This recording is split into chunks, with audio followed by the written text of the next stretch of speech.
নমস্কাৰ, জয় হিন্দ, জয় অসম। এটা বহুতেই ভাল খবৰ লৈ আহিছোঁ আপোনালোকৰ মাজলৈ।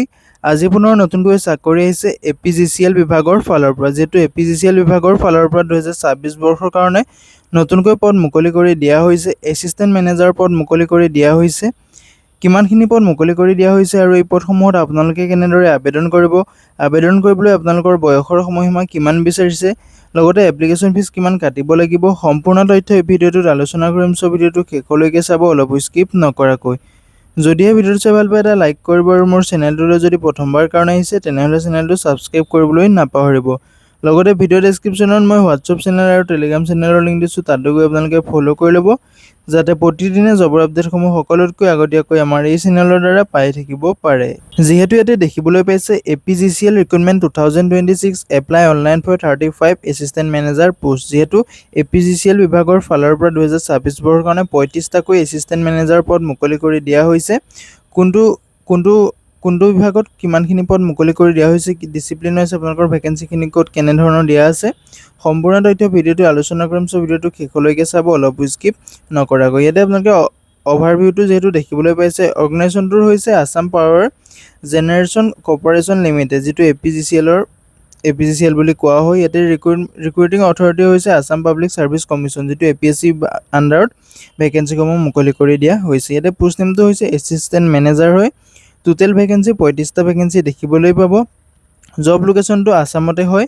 এপ্লিকেশ্যন মোডটো আপোনালোকে এই পদসমূহত অনলাইন মাধ্যমেৰে আবেদন কৰিব পাৰিব। লগতে আপোনালোকৰ কোৱালিফিকেশ্যনটো BE BTech, লগতে MBA PGDM আপোনালোকে থাকিলে এই পদসমূহত আবেদন কৰিব পাৰিব। চেলাৰীৰ ক্ষেত্ৰত ক'বলৈ গ'লে 37,300ৰ পৰা আৰম্ভ কৰি 1,12,000লৈকে আপোনালোকে চেলাৰীসমূহ লাভ কৰিব পাৰিব, আৰু গেট পে'টো আপোনালোকৰ 14,200কৈ আপোনালোকৰ গেট পে'টো থাকিব। এপ্লিকেশ্যন ষ্টাৰ্টটো যিহেতু 24 জুলাইৰ পৰা এই পদসমূহত আবেদন প্ৰক্ৰিয়াটো ষ্টাৰ্ট হৈ যাব। লাষ্ট ডেটটো আপোনালোকৰ 23 আগষ্টলৈকে আছে। যদিহে আপোনালোকে পদসমূহত আবেদন কৰিব বিচাৰে, আবেদনসমূহ কৰি ল'ব পাৰিব। ইয়াতে যিহেতু আপোনালোকৰ ভেকেঞ্চি ডিটেইলছটো দিয়া আছে, যিহেতু আপোনালোকৰ ব্ৰাঞ্চ ৱাইজ ভেকেঞ্চিসমূহ দিয়া আছে, ক'ত কিমানখিনি পদ মুকলি হৈছে। যিটো আপোনালোকৰ ইলেক্ট্ৰিকেল আছে, তাতে আপোনালোকৰ ভেকেঞ্চি 10টা আছে। ৰিজাৰ্ভত আপোনালোকৰ ওমেনৰ কাৰণে 4টা আছে। যিটো আপোনালোকৰ মেকানিকেল আছে, তাতো 6টা আছে। ওমেন ৰিজাৰ্ভৰ কাৰণে 2টা আছে। ইনফৰমেশ্যন টেকন'লজিত 3টা আছে। ওমেন ৰিজাৰ্ভত ইয়াত কোনো ধৰণৰ ভেকেঞ্চি নাই। ইনষ্ট্ৰুমেণ্টছনত আপোনালোকৰ 2টা আছে। ৰিজাৰ্ভত ইয়াত কোনো ভেকেঞ্চি নাই। চিভিলত আপোনালোকৰ 10টা আছে। ওমেন ৰিজাৰ্ভৰ কাৰণে 3টা আছে। হিউমেন ৰিচাৰ্চত আপোনালোকৰ 4টা আছে, আৰু ওমেনৰ কাৰণে আপোনালোকৰ যিটো ৰিজাৰ্ভ আছে তাত 1টা আছে। টোটেল যিহেতু 35টা ভেকেঞ্চি মুকলি কৰি দিয়া হৈছে, তাৰে আপোনালোকৰ 10টা ওমেনৰ কাৰণে ৰিজাৰ্ভত আছে। বাকী আপোনালোকৰ যিটো 25টা হ'ব, 25টাহে আপোনালোকে পুৰুষসকলে আবেদন কৰিব পাৰিব। এতিয়া যিহেতু এডুকেশ্যন কোৱালিফিকেশ্যনৰ ক্ষেত্ৰত ক'বলৈ গ'লে এছিষ্টেণ্ট মেনেজাৰ যিটো ইলেক্ট্ৰিকেল হয়, তাতে আপোনালোকৰ full time BE BTech in electrical engineering or electrical and electronics engineering minimum 60% mark. যদিহে আপোনালোকে জেনেৰেল হয়, তেনেহ'লে আপুনি 60% মাৰ্ক থাকিলে এই পদসমূহত আবেদন কৰিব পাৰিব। BE BTechত যদি আপোনাৰ 60% মাৰ্ক আছে ইলেক্ট্ৰিকেল ইঞ্জিনিয়াৰিঙৰ ফালৰ পৰা, তেতিয়া আপোনালোকে আবেদন কৰিব পাৰিব। যদিহে আপোনালোকে SC বা ST হয়, তেওঁলোকে 50% মাৰ্ক থাকিলেও আবেদন কৰিব পাৰিব। ইয়াতে আপোনালোকৰ যিটো নেক্সটটো আপোনালোকৰ যিহেতু ইয়াতে দেখিবলৈ পাইছে এছিষ্টেণ্ট মেনেজাৰ যিটো মেকানিকেলৰ হয়, তাতো আপোনালোকৰ ফুল টাইম BE BTech বিচাৰিছে। যিটো মেকানিকেল ইঞ্জিনিয়াৰিং হয়, তাতে আপোনালোকৰ মিনিমাম 60% থাকিব লাগিব যিসকল জেনেৰেল হয়, আৰু মিনিমাম 50% থাকিব লাগিব যিসকল SC বা STৰ কেণ্ডিডেট হয়। লগতে আপোনালোকৰ এছিষ্টেণ্ট মেনেজাৰ যিটো চিভিলত আছে, তাতো আপোনালোকৰ ফুল টাইম BE BTech বিচাৰিছে ইন চিভিল ইঞ্জিনিয়াৰিং। মিনিমাম আপোনালোকৰ 60% মাৰ্ক থাকিব লাগিব, আৰু SC STৰ কাৰণে 50% মাৰ্ক থাকিলে আপোনালোকে আবেদন কৰিব পাৰিব। তেনেদৰে আপোনালোকৰ যিটো এছিষ্টেণ্ট মেনেজাৰ ইনফৰমেশ্যন টেকন'লজিত আপোনালোকৰ একেই, আপোনালোকৰ যিটো দিয়া আছে কম্পিউটাৰ ছায়েন্সত আপোনালোকৰ ইঞ্জিনিয়াৰিং ইনফৰমেশ্যন টেকন'লজিত আপোনালোকৰ BE BTech থাকিব লাগিব, তেতিয়া আপোনালোকে আবেদন কৰিব পাৰিব। লগতে আপোনালোকৰ যিটো ইনষ্ট্ৰুমেণ্টছনতো আছে, তাতো আপোনালোকৰ BE BTech বিচাৰিছে। ইনষ্ট্ৰুমেণ্টছন ইঞ্জিনিয়াৰিঙত আপোনালোকৰ BE BTech থাকিব লাগিব, তেতিয়াহে আপোনালোকে পদসমূহত আবেদন কৰিব পাৰিব।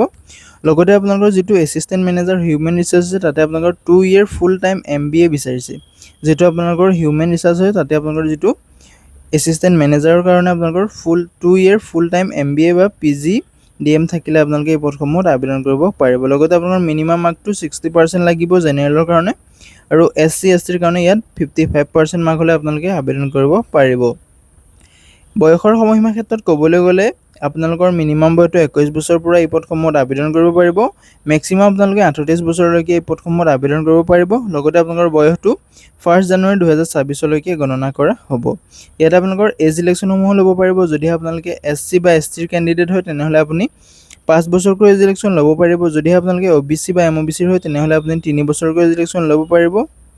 যদি আপোনালোকে PWBDৰ হয় তেনেহ'লে আপোনালোকে 10 বছৰকৈ এজ ইলেকশ্যন ল'ব পাৰিব।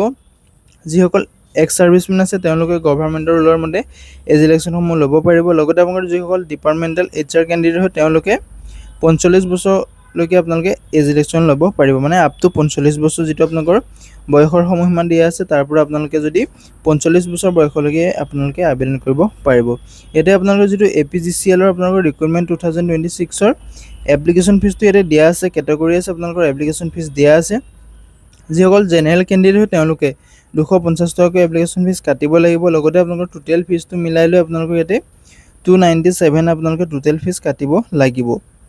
OBC MOBCৰ কাৰণে এপ্লিকেশ্যন ফিজটো 150 টকা, টোটেল ফিজটো আপোনালোকৰ 197 টকা 20 পইচা কাটিব লাগিব। যিসকল SC ST BPL বা PWBDৰ কেণ্ডিডেট হয় তেওঁলোকে ইয়াতে 47 টকা 20 পইচাকৈ টোটেল আপোনালোকে ফিজটো কাটিব লাগিব। ইয়াতে চেলাৰীৰ ক্ষেত্ৰত ক'বলৈ গ'লে যিহেতু 37,300 টকাৰ পৰা আৰম্ভ কৰি 1,12,000লৈকে আপোনালোকে চেলাৰীসমূহ লাভ কৰিব পাৰিব। লগতে আপোনালোকৰ গেট পেটো 14,200 টকাকৈ আপোনালোকৰ গেট পে থাকিব। অৰ্ডাৰ এলাউঞ্চসমূহ আপোনালোকে লাভ কৰিব পাৰিব। যদি আপোনালোকে এই পদসমূহত আবেদন কৰিব বিচাৰে ভিডিঅ' ডেছক্ৰিপশ্যনতে মই আবেদনৰ লিংক দিম, তাতে গৈ আপোনালোকে আবেদনসমূহ কৰি ল'ব পাৰিব। এতিয়া চিলেকশ্যন প্ৰচেছটো দিয়া আছে আপোনালোকৰ যিটো APSC আণ্ডাৰতে আপোনালোকৰ এক্সামটো অনুষ্ঠিত কৰা হ'ব, যিটো আপোনালোকৰ ৰিটেন এক্সামিনেশ্যন হ'ব। APSC আণ্ডাৰতে আপোনালোকৰ এক্সামটো অনুষ্ঠিত কৰা হ'ব। তাৰপিছতে আপোনালোকৰ স্কেনিং টেষ্টটো কৰা হ'ব। স্কেনিং টেষ্ট কৰাৰ পিছত আপোনালোকৰ ইণ্টাৰভিউ আৰু ডকুমেণ্ট ভেৰিফিকেশ্যন কৰিব ইফ এপ্লিকেবল। আপোনালোকে যিটো পদৰ কাৰণে আবেদন কৰিছে সেই পদটোৰ কাৰণে আপোনালোকৰ ইণ্টাৰভিউ আৰু ডকুমেণ্ট ভেৰিফিকেশ্যন কৰা হ'ব। ইয়াতে আপোনালোকৰ ৰিকুৱাৰমেণ্ট ডকুমেণ্টসমূহ বিচাৰিছে যিহেতু পাৰ্মানেণ্ট ৰেচিডেঞ্চি চাৰ্টিফিকেট, যিটো আপোনালোকৰ ৰেচিডেঞ্চ চাৰ্টিফিকেট যিটো PRC লাগিব আপোনালোকক, নহ'লে আপোনালোকৰ এমপ্লয়মেণ্ট এক্সচেঞ্জ ৰেজিষ্ট্ৰেশ্যন চাৰ্টিফিকেট লাগিব, যিটো আপোনালোকৰ এমপ্লয়মেণ্ট অফিচত আপোনালোকে চাৰ্টিফিকেট উলিয়াই লয় সেইটো লাগিব, নহ'লে আপোনালোকৰ PRCখন থাকিব লাগিব। তাৰপিছত আপোনালোকৰ SSLC ক্লাছ যিটো 10ৰ চাৰ্টিফিকেট আৰু মাৰ্কশ্বিট থাকিব লাগিব, আৰু আপোনালোকৰ এডুকেশ্যনৰ মাৰ্কশ্বিট আৰু চাৰ্টিফিকেট থাকিব লাগিব। লগতে আপোনালোকৰ কাষ্ট চাৰ্টিফিকেট থাকিব লাগিব ইফ এপ্লিকেবল। যিসকলে কাষ্ট চাৰ্টিফিকেট মানে এজ ইলেকশ্যন ল'ব বিচাৰে তেওঁলোকৰ কাৰণে কাষ্ট চাৰ্টিফিকেট থাকিব লাগিব। লগতে যিসকল PWBDৰ কেণ্ডিডেট হয় তেওঁলোকে PWBDৰ কাষ্ট চাৰ্টিফিকেট দিব লাগিব। ন' অবজেকশ্যন চাৰ্টিফিকেট যিটো NOC হয় সেইটো আপোনালোকৰ যিসকলে বৰ্তমান চাকৰি কৰি আছে তেওঁলোকে যদি আবেদন কৰিব বিচাৰে ন' অবজেকশ্যন চাৰ্টিফিকেট লাগিব, যিটো NOC বুলি কোৱা হয়। Declaration under small family norms, যিহেতু দুটা বেবী থকাৰ আপোনালোকৰ নৰ্মছটো আপোনালোকে যিহেতু গম পাইছে সেইটো থাকিব লাগিব। যিহেতু আপোনালোকৰ দুটাতকৈ বেছি যদি বেবী আছে তেতিয়াহ'লে আপোনালোকে এই পদসমূহত আবেদন কৰিব নোৱাৰিব। লগতে আপোনালোকৰ ৰিচেণ্ট যিটো পাছপৰ্ট চাইজ ফটোগ্ৰাফ লাগিব, তাৰপিছত আপোনালোকৰ ছিগনেচাৰটো লাগিব। হাউ টু এপ্লাই ক্ষেত্ৰত ক'বলৈ গ'লে যদি আপোনালোকে পদসমূহত ইণ্টাৰেষ্টেড হয় এলিজিবল হয় আবেদন কৰিব বিচাৰিলে ভিডিঅ' ডেছক্ৰিপশ্যনতে মই আবেদনৰ লিংক দিম, তাতে গৈ আপোনালোকে আবেদনসমূহ কৰি ল'ব পাৰিব। ইয়াতে ইম্পৰ্টেণ্ট ডেটটো ইয়াতে যিহেতু দেখিবলৈ পাইছে নটিফিকেশ্যন ৰিলিজ কৰি দিয়া হৈছিলে 15 জুলাই 2026। অনলাইন এপ্লিকেশ্যন ষ্টাৰ্টটো 24 জুলাইৰ পৰা আৰম্ভ হ'ব। বৰ্তমান এই পদসমূহত আবেদন প্ৰক্ৰিয়াটো ষ্টাৰ্ট হোৱা নাই। 24 জুলাইৰ পৰা এই পদসমূহত আবেদন প্ৰক্ৰিয়াটো ষ্টাৰ্ট হৈ যাব। এতিয়া লাষ্ট ডেটটো আপোনালোকৰ 23 আগষ্টলৈকে লাষ্ট ডেট আছে। লগতে আপোনালোকৰ লাষ্ট ডেট যিটো ফি পে'মেণ্ট আছে সেইটো 25 আগষ্টলৈকে আছে। যদি আপোনালোকে পদসমূহত আবেদন কৰিম বুলি ভাবিছে 24 জুলাইৰ পৰা এই পদসমূহত আবেদন প্ৰক্ৰিয়াটো ষ্টাৰ্ট হৈ যাব। এই ভিডিঅ'টোৰ ডেছক্ৰিপশ্যনতে মই এটা লিংক দিছোঁ, তাতে গৈ আপোনালোকে ভিজিট কৰি এই পদসমূহত আবেদনসমূহ কৰি ল'ব পাৰিব। আজিলৈ ভিডিঅ'টো ইমানেই আছিলে। যদি এই ভিডিঅ'টো চাই ভাল পালে এটা লাইক কৰিব, আৰু মোৰ চেনেলটোলৈ যদি প্ৰথমবাৰ কাৰণে আহিছে তেনেহ'লে চেনেলটো ছাবস্ক্ৰাইব কৰিবলৈ নাপাহৰিব। ধন্যবাদ। জয় হিন্দ, জয় অসম।